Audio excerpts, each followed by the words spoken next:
Primeiramente, quando nós falamos de medicina e espiritualidade,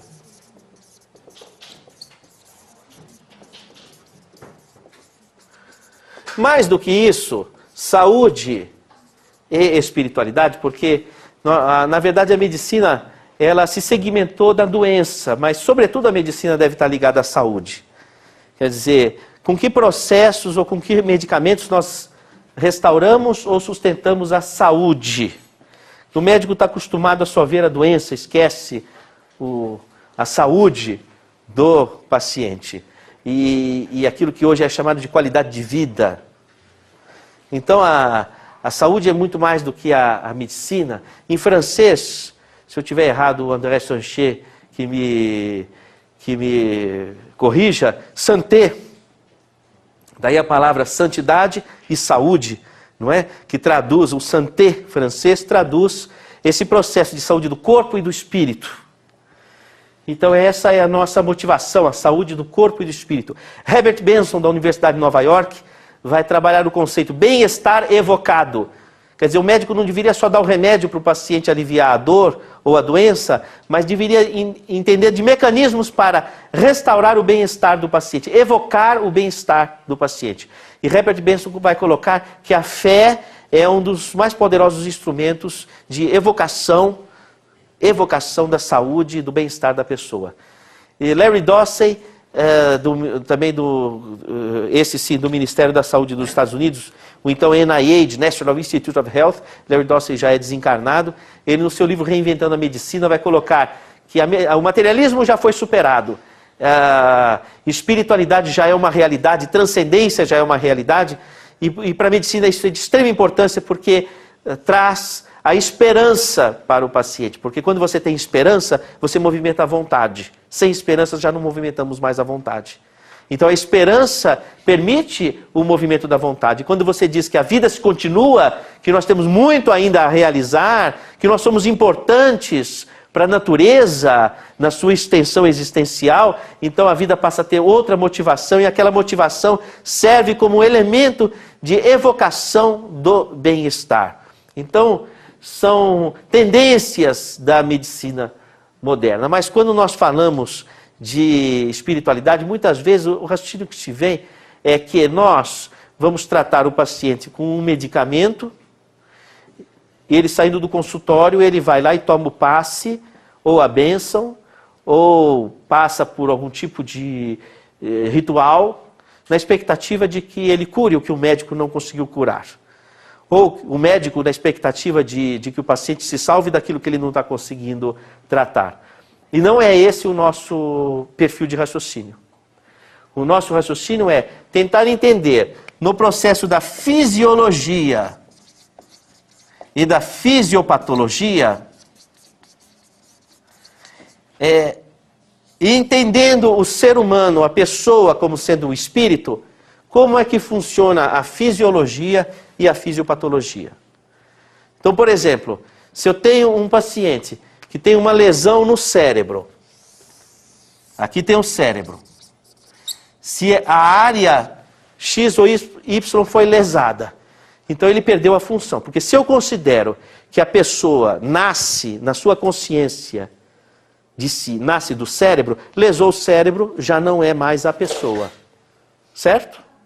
Mas se eu digo que não, a pessoa é o espírito que projeta a sua personalidade sobre o cérebro. Aí é melhor avisar o pessoal lá fora que não pode, você não sai na gravação. Depois você corta, né? Zeca, eu vou tomar um gole d'água e já volto.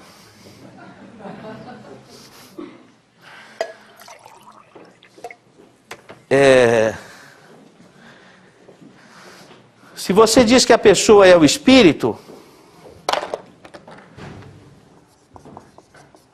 e o espírito projeta suas forças sobre o cérebro, e então já é diferente. Isso, aliás, Machado de Assis já disse isso. A mente se debruça sobre o trapézio do cérebro. Dá um belo desenho.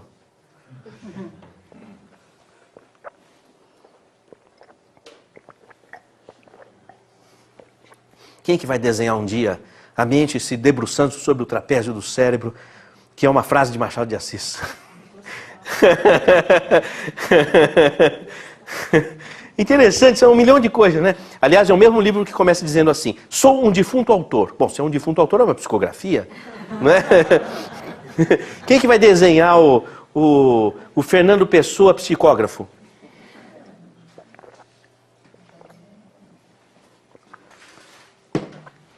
Então, o espírito se projeta sobre o cérebro. É uma energia que comanda o cérebro. Muito bem. Uma energia dotada de personalidade e de identidade. Se você lesou aquela área do cérebro, pela lei de conservação de energia, a tendência é a energia do espírito que ia para aquela área, ele vai se concentrar em outra, pela lei de conservação de energia.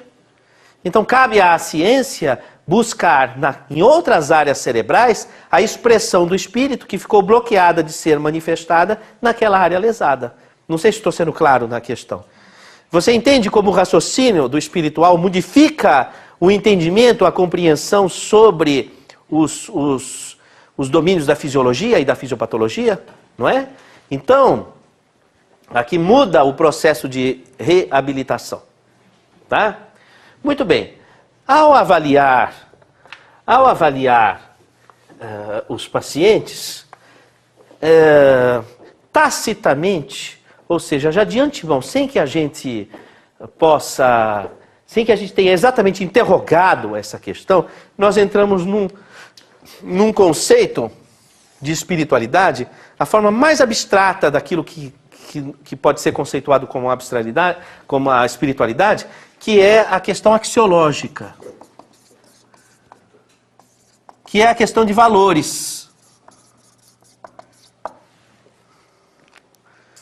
Que se o paciente não estiver motivado para a vida, não é? Se ele não estiver motivado para a vida, e que essa vida seja uma vida expressa nos derivativos do amor, você já começa a tropeçar no tratamento. Por exemplo, eu já dei esse exemplo em aula.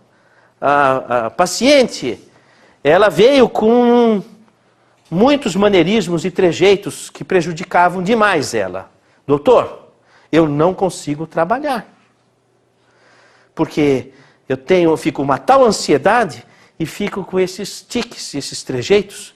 E aí como é que eu faço para trabalhar? Não, vamos tratar. Tratamos. 1 ano e a paciente não melhora, atestando minha incompetência. A paciente não melhora e vindo regularmente. Eu falo, mas que coisa curiosa, não é? Se você não está trabalhando, como que você paga as consultas? Quem que paga as consultas? Bom, moral da história, era uma garota de programa. Eu estava tratando ela para voltar a trabalhar e fazer programas. Uma questão de valores. Ela não melhorou. Eu falei, olha, você não melhorou por sua consciência. Você intimamente tem uma ética interna e diz assim, a minha vida não vai dar certo desse jeito. Você precisa mudar a sua conduta. Ou como o paciente que nós atendemos hoje. Vou melhorar. E com isso vou me vingar das pessoas que me prejudicaram. Então não vai melhorar. Ou como é que eu vou tratar um paciente que tem esse tipo de discurso? Eu tenho que tratar primeiro o quê? Valores.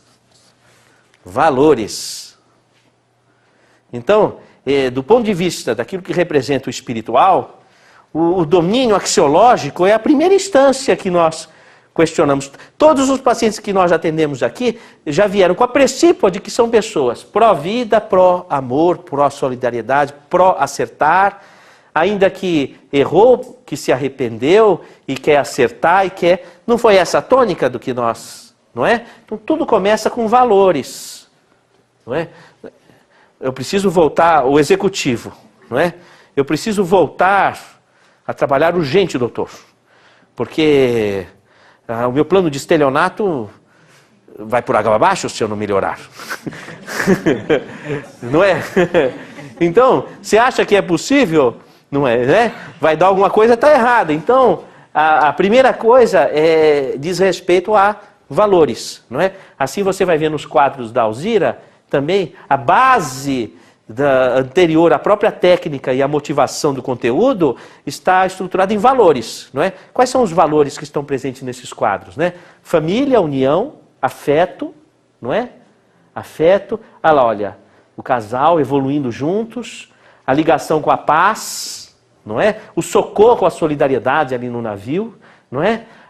O planeta sendo cuidado, vigiado, o Deus que cuida, que cria e que cuida, não é? A psicografia do Chico, que vem trazer palavras de amor, a ideia de justiça, não é? A consciência do contínuo da vida, a ligação com o universo, as forças que regem o universo e o nosso mundo interior, a coesão, valores. Primeiro, valores, não é?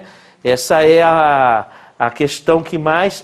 Por que é isso daqui? Ó? Valorização da vida intrauterina. Valorização é valor. É valor isso. Tá? Antes da técnica, o valor. Valorização da vida. Valorização da vida animal. Não é? A consciência de que o animal é um ser que tem também uma consciência dentro dele, que tem vida, não é? O respeito ao animal. Então, o que está, antes de tudo, valor, não é?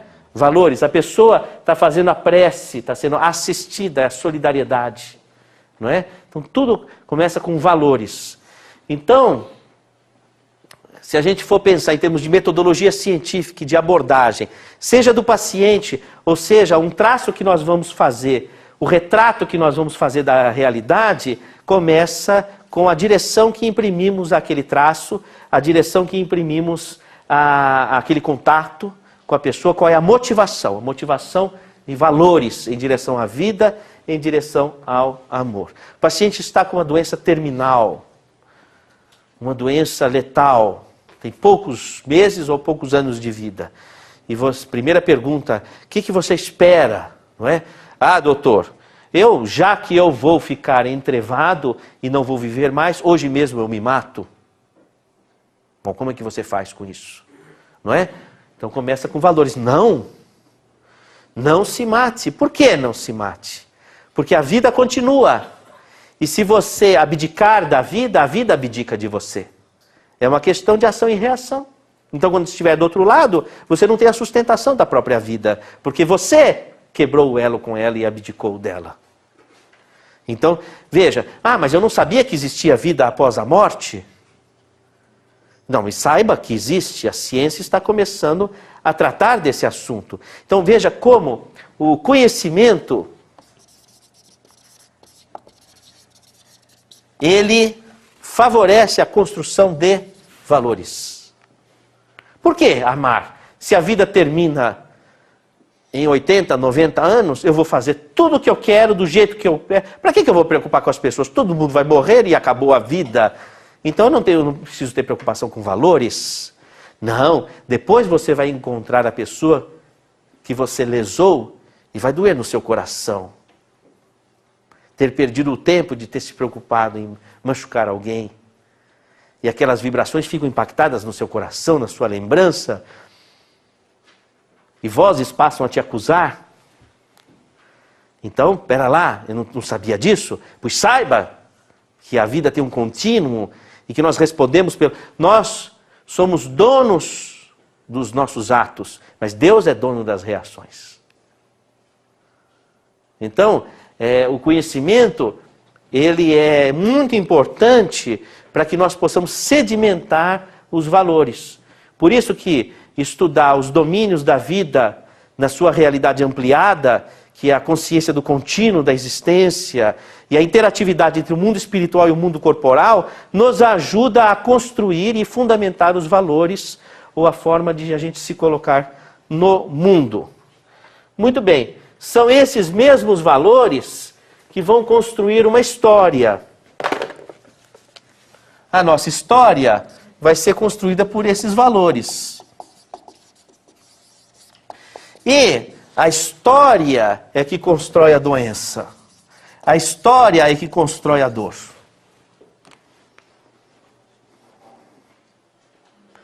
Por quê? Porque a nossa história vai compor as cores de nossa existência. É a nossa história que compõe as cores de nossa existência. Será que as nossas cores são construídas de forma harmônica ou desarmônica? Pesou para que coloração? Com mais luz ou com menos luz? Então isso vai reagir em nosso organismo. Muito bem. Então nós vamos encontrar uma pessoa doente. O que é uma pessoa doente? É uma pessoa que tem doença e não consegue sair dela. Ela se enclausura na doença. Essa é a pessoa doente. O que é uma pessoa saudável? É quando a pessoa, ficando doente, ela encontra mecanismos de compensação. Então você vai encontrar pessoas que têm lá sua cardiopatia, sua diabetes, sua perna inchada e tal, às vezes as suas ansiedades, mas está ali sorrindo, trabalhando e não sei o quê. É doente? Não é doente. Ela tem uma doença? Tem uma doença, mas ela não é doente. Ela se adapta, vai levando, vai conseguindo conduzir a vida dela. Ela não se entrega ao problema. Então não é uma pessoa doente. Mas nós atendemos pessoas doentes. Pessoas que não estão conseguindo mais sair daquele... Por quê? Devido à sua história. Foi a história da pessoa que construiu isso. Então, na verdade, a cura de uma pessoa começa quando ela reconstrói a sua história.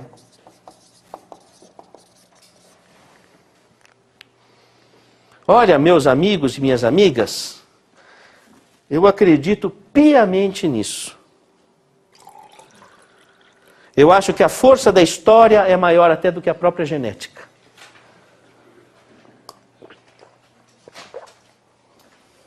Doutor, posso fazer uma colocação? Pois diga, qual é seu nome que eu esqueci? Miriam. Miriam. Eu era diabética. É. E eu não sou mais. E depois você me dá a receita. Eu tenho todos os exames que comprovam. Ah, interessante. Mas eu fui exatamente isso, né? É. Reconstruir a minha história. É. Então, a reconstrução... Falta de docilidade na vida, enquanto eu não tinha docilidade na vida, eu era diabética. Olha, O dia que eu fui estudar... estão ouvindo o que ela está falando? A hora que eu fui estudar metafísica da saúde, que eu fui pesquisar, entrar nessa área, eu entrei com tudo. É. E realmente, hoje eu comprovo. É. Estou com exame recente, inclusive.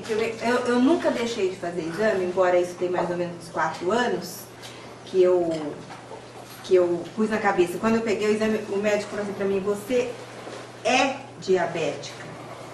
E eu levei um choque, né? Porque meu avô era, minha mãe era. Eu falei: mas eu não sou. Eu não sou. Ele falou: você é. Eu falei: não, eu estou diabética, mas eu não sou. Nossa, eu fui tão brava com ele, tão assim.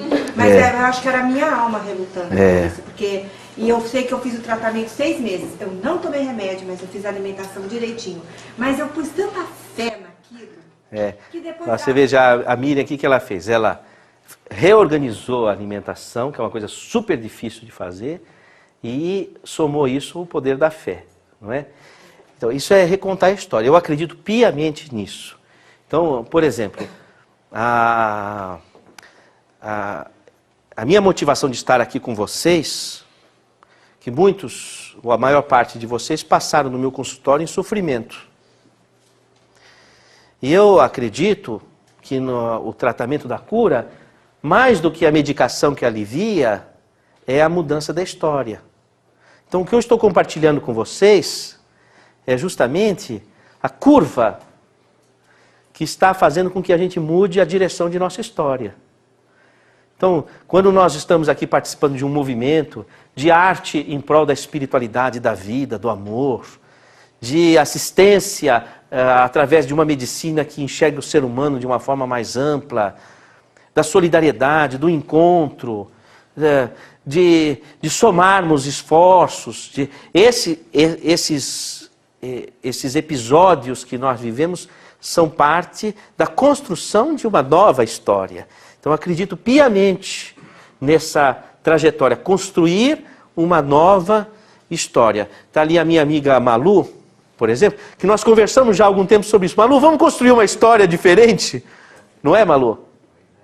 Não é? Então, você vê, eu acredito nisso que eu tô falando. Não é? Então, a grande questão que nós não podemos esquecer, que o nosso destino, o nosso prognóstico, está intrinsecamente ligado às possibilidades de nós reconstruirmos a nossa história. Quando eu pergunto ao paciente assim, e aí, o que você vai fazer? Ah, doutor, já resolvi, vou fazer isso. Eu estou preocupado com qual é a história que você vai contar a partir de agora, a partir de então. Então, porque aí quando eu vejo que o paciente está reorganizando a história de sua vida e tornando a sua vida mais significativa, mais expressiva em termos de realização, então ele está encontrando a cura. Eu tive um paciente que foi aquele que pintou aquelas rosas coloridas lá fora, que ele, por mais de 10 anos, foi internado em hospital psiquiátrico por esquizofrenia terminal.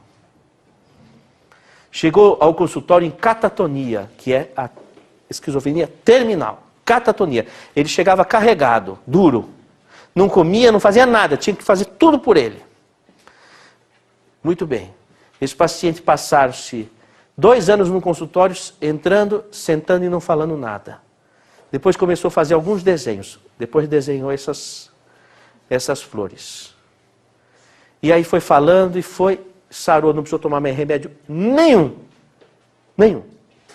Mas devido a tantos anos do uso dos medicamentos psiquiátricos daquele tempo antigo, ele ficou com um Parkinson. E não conseguia mais pintar. E ele sentado numa cadeira bem aqui nesse canto que o salão estava lotado. Ele disse assim em voz alta, doutor Sérgio, se a esquizofrenia me ensinou tanto, o que eu vou aprender ainda mais com o Parkinson? Doente sou eu. Ele era são. Entende? É quando a pessoa ela começa a perceber que a sua trajetória de cura está na reconstrução de sua história. Então, é muito importante, quando nós vamos avaliar um paciente, nós precisamos enxergar qual é a motivação axiológica, quais são os valores que estão motivando aquele processo de elaboração e de cura. E qual é a história do paciente, que história que ele pretende realizar na vida dele. Se nós não tivermos clareza desses horizontes, como é que nós vamos tratar um caso? Doutor Sérgio, o Cristo tem uma frase lapidar, né? Que talvez vocês já estejam pensando nela. Conhecereis a verdade e a verdade vos libertará. Esse conhecimento que você está colocando aí no quadro, né, remete a esse pensamento positivo do Cristo. Então, veja bem, é uma questão curiosa, porque o nosso passado, ele é confuso. Nós já fomos de tudo no passado.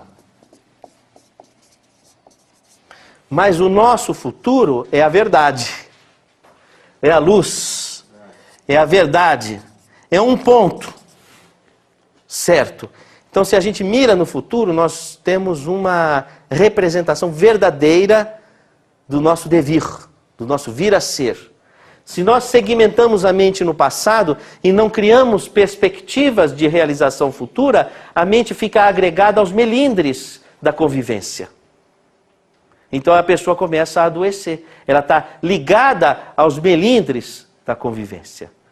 E aí nós vamos começar a observar as ligações mentais que se estabelecem a partir destas conexões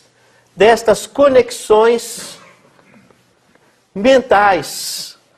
A mente agregada ao passado, ela vai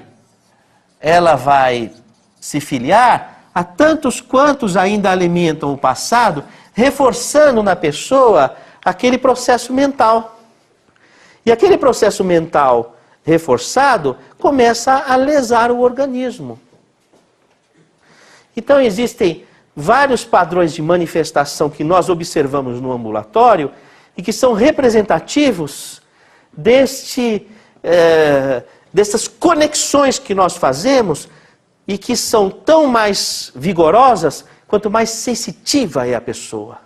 A pessoa muito sensitiva, ela portanto, se sente mais agredida por tudo isso. Então, o que nós vimos no ambulatório? São os casos de transtorno bipolar atípico. Atípico. A fluência, a biologia da mediunidade começa a se abrir na adolescência, e aí, sem a contenção ou o devido encaminhamento daquela sensibilidade, a mente se liga aleatoriamente a esse passado, porque não há as perspectivas, e ocorre uma dissociação da mente e um roubo de energia que simulam o transtorno bipolar atípico. Nós vimos vários casos no ambulatório. Ou vai para a epilepsia também atípica. Ocorre uma desorganização da atividade elétrica cerebral. Não chega a ser uma epilepsia, mas é uma alteração. Ou vai para a doença autoimune.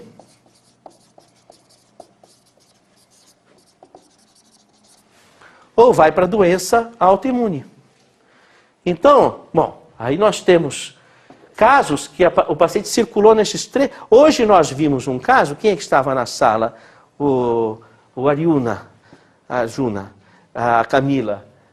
Transtorno bipolar atípico, tinha já traçado epileptiforme e trazia na genética a doença autoimune. Não é? Então aí você começa, vários casos que nós atendemos simularam essas situações. Um fica a consequência do outro? Eles se...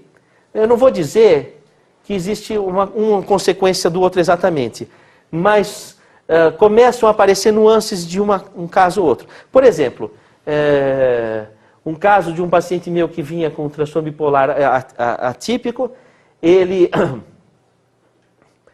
passou a ter síndromes epileptiformes, pareciam convulsões, mas não era atípico mesmo. E com o anticonvulsivante ele desenvolveu psoríase. Poderia ter sido também uma diabetes autoimune ou uma tiroidite. Então eu tenho visto isso.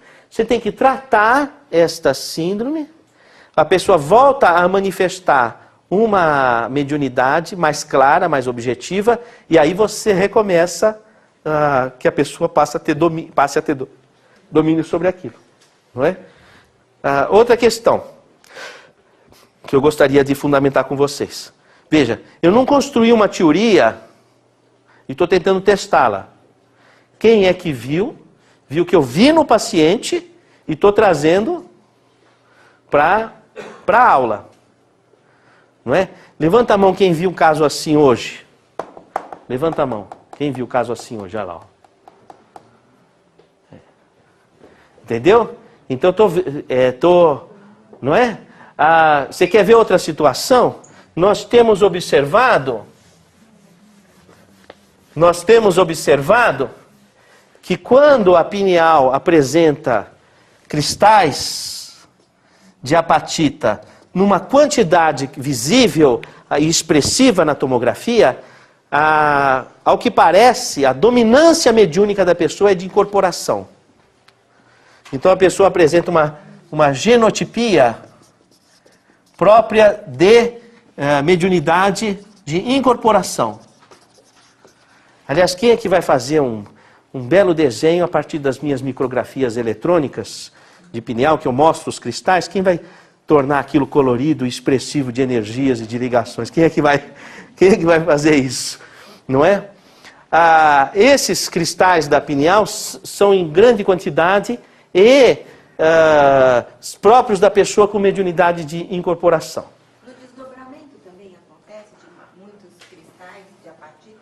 Quando a pessoa ela não tem os cristais visíveis de forma expressiva na tomografia, a genotipia é de desdobramento. Erroneamente, a imprensa tem falado de nosso trabalho, dizendo, quem tem o cristal tem mediunidade, quem não tem, não tem. Não é isso. Quem não tem os cristais visíveis tem a mediunidade dominante de desdobramento. Quem tem de incorporação. Só que eu falei nas aulas as exceções. Então, caso da pessoa que apresenta genotipia de mediunidade de incorporação. Você olha na tomografia, está lá, pineal luminosa, não é? Mas se a criança perdeu, se aquela pessoa na infância foi uma criança que perdeu um parente muito próximo, ela desenvolve a fenotipia de desdobramento. Quem viu esse caso? Levanta a mão. Perdeu o pai. Não foi? Não falei? Não é? É isso? Entendeu? Aí a pessoa que tem desdobramento, ela exala a ectoplasmia. A ectoplasmia acaba manifestando informações ectópicas, o que tinha a paciente. Miomas, cistos ovarianos, não é? Ou bloqueia a entrada de oxigênio, que é a via metabólica do ectoplasma. O que ela tinha? Bronquite, tive que prescrever inalação para ela. Não foi assim? Tudo exatamente. Então, quero deixar claro que, veja bem, há duas questões angulares que o Hahnemann, o fundador da homeopatia, colocava. Uma é o seguinte: curar o paciente para que o paciente possa cumprir a nobre missão para a qual veio ao mundo. Que é aquela ideia de que a pessoa, ela veio, nós temos que encontrar o nosso papel, o nosso devir. Você vai curar para o quê? Para que a pessoa faça o quê? Que nem a senhora que tinha reumatismos e não conseguia abrir a maçaneta da porta, e não conseguia abrir a garrafa de café, e não conseguia abrir nenhuma lata. Cada um tinha que fazer por ela o que ela não conseguia fazer. E ela ficou boa do reumatismo com as novas medicações. E disse: nossa, o que vai ser de mim sem o reumatismo? Que ninguém vai abrir a porta para mim? Nem o café da manhã eu não vou ter mais companhia? Não é? Então ela começou a se deparar que aquele reumatismo sustentava a convivência dela. E sem o reumatismo ela ia conviver como? Não é? Então a pessoa não sabe, não se vê curada, porque curada quer dizer apta a realizar. Mas se eu não sei o que eu vou realizar, eu tenho medo de me curar. Não é? Então eu prefiro a minha doença. Não é? Então, e por aí vai. Então a questão é, nós temos medo do desconhecido, mas se nós sabemos o que nós queremos, nós não temos medo. Não é? É ter o objetivo, é ter o devir. Não é? Muito bem. Então o Hahnemann dizia isso. Outra coisa que ele dizia, isso está no Organon, ele fazia uma crítica à medicina teórica. Se constrói teorias e o paciente fica sofrendo. Nós temos que observar na experiência prática, é a observação clínica, o que realmente está acontecendo, que fenômenos estão se desenrolando. Eu esqueci o nome seu. Sueli. O Padre Léo, ele fez uma explicação sobre isso, que Jesus, quando ia fazer um milagre, a primeira pergunta que ele fazia é: o que tu queres? Então ele começou a ler os milagres de Jesus. Ele falou: sabe quem estava debochando? Ele chegava no cego e perguntava: o que tu queres? Você está num paralítico, o que tu queres? Ele falou: isso me fez refletir. Será que nós queremos mesmo a cura? Puxa, muita sabedoria isso, eu não tinha reparado nessa questão, mas é verdade que é bem o que Hahnemann colocava. Se nós não sabemos o que nós queremos, porque para ficar doente precisa ter muita energia. Gasta-se muita energia para ficar doente, para brigar. Já viu como brigar com alguém, como gasta energia? Então só briga quem tem energia sobrando. E só fica doente quem também tem energia sobrando. Então se você coloca a tua energia para algo útil, não sobra para a doença. Tá certo? O paciente falava assim: quando eu me curar, doutor Sérgio, eu vou fazer isso. Eu falei: não, faça isso agora para você poder se curar. Entendeu? Nossa, mas eu estou cansado. Mas é melhor você sofrer fazendo alguma coisa do que sofrer não fazendo nada. Porque vai sofrer do mesmo jeito. Então, enfim, importante considerar que extrair o conhecimento espiritual, ele precisa estar alicerçado em cima da observação clínica, da observação científica, para que a gente possa ter condutas pautadas em cima da realidade da natureza. Senão nós não acertamos uma conduta. O paciente não melhora. E a gente fica filosofando em cima de condutas místicas, sem observar se aquilo realmente está funcionando ou não. Fui claro nessa questão? Não é?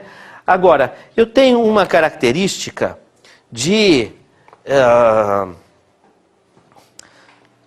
uma característica assim. Eu vou e já começo. Depois eu vou ajeitando. Porque é tanta necessidade das pessoas que a gente faz o que pode. Primeira vez que nós funcionamos num ambulatório, que deu origem inclusive a essa clínica, primeira vez foi um grupo da pós-graduação lá na USP, tinha um grupo de cerca de 20 alunos para pesquisar curas espirituais. E nós emprestamos um horário num centro espírita para trabalharmos isso. E nos reunimos, 20, 25 alunos, para atendermos os 5 pacientes que estavam inscritos. Muito bem. E no primeiro dia atendemos os 5 pacientes. E foi muito bem sucedido o acompanhamento.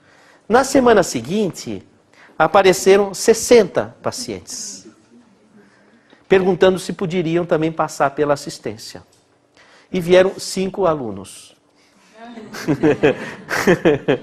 Não é? E aí, num dia inesquecível, nós fizemos o seguinte. Olhamos quem estava um pouquinho melhor, chamamos para a salinha anexa e falamos, vamos aprender a fazer tratamento espiritual em 10 minutos. Muitas dessas pessoas ainda estão comigo.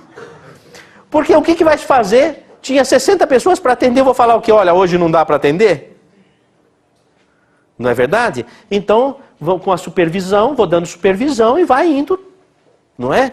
Então, eu sou uma pessoa, o seguinte, de começar a fazer as coisas. Lógico, baseado em cima de um ato responsável. Havendo mínima condição, com uma absoluta necessidade, já começar o atendimento, não é? E aí nós vamos nos organizando, porque não dá para construir um modelo em cima da teoria. Nós precisamos construir um modelo em cima da vivência prática. Então nós vamos montar esse ambulatório, do ambulatório um dia vai ser um hospital, em cima das experiências que nós tivemos durante o dia. Estou sendo claro com vocês?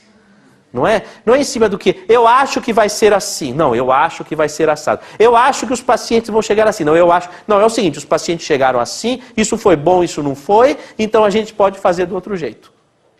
Tá claro? Não é? Então, com isso a gente vai baseando em cima da experiência vivida, da experiência. Ah, eu vi, aquilo que o Sérgio falou estava no exame mesmo. Não é? Eu costumo falar assim, a pessoa tem mediunidade, fazer uma tomografia funcional, vai dar aumento de metabolismo. Em que região que vai dar? No tálamo. No tálamo. Lembra, Renato, que vai dar no tálamo? Mediunidade aumenta o metabolismo em tálamo. Porque o tálamo aninha a atividade sensorial. Muito bem. Quem é que viu o exame de paciente aqui com mediunidade, cintilografia de perfusão, mostrando aumento de metabolismo? Levanta a mão, quem é que viu? Aí, ó. Eu não estou falando de teoria. Está lá no exame. Está no exame. Bom, aí, mas a paciente está com uma lesão na mão. Será que ela tem uma mediunidade psicográfica? Ora, se a medicina desenganou o caso, você acha que eu não vou tentar? O que você acha? É lógico que eu vou tentar. Se é verdade aquilo, ela vai ter melhora ou estabilização do quadro. Agora, uma coisa é certa. Uma coisa é certa. Se nós estamos coerentemente pensando dessa forma, e nós iniciamos uma conduta, ainda que não seja aquela a resposta, nós vamos encontrar a resposta. Estou sendo claro? Porque diz assim, pedi e obtereis. O pedir e obtereis de Jesus Cristo é um corolário do buscai e achareis. Quer dizer, a gente precisa tomar um passo, dar uma conduta. Então, na hora da dúvida, é melhor tomar uma conduta, pede a Deus ajuda e toma uma conduta, a melhor que você puder. Se não for aquela, vai aparecer o próximo passo. Caso ou não caso, alguma coisa você tem que fazer.